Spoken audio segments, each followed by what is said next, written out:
Tip number 1 is what I call the dance. All great stories are like a dance between context and conflict. You give a little context, the characters are on a mission, they're doing something, and then oh no, here comes a conflict. You give a little bit more context, the characters have solved that first conflict, they're on their way, and then oh no, another conflict. This dance is how you keep the viewer locked in. It could be a feature film or a short form video. The dance is always there. Now, why does this work? Conflicts create open loops in the brain, and then context helps close those loops. The best explanation I've ever seen for how to tactically implement this dance idea is from Matt Stone and Trey Parker. They're the ones who created South Park. They were giving a talk at NYU. Watch this. We found out this really simple rule that maybe you guys have all heard before, but it took us a long time to learn it.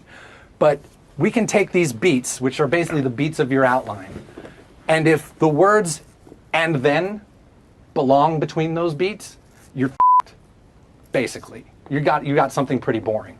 What should happen between every beat that you've written down is either the word therefore or but, right? So what I'm saying is that you come up with an idea and it's like, okay, this happens, right?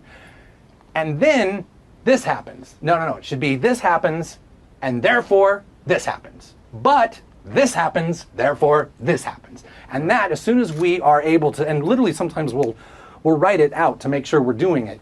We'll have our beats and we'll say, okay, this happened, but then this happens and that affects this and that does to that. And that's why you get a show that feels like, okay, this to that, to this to that, but this, here's the complication to that.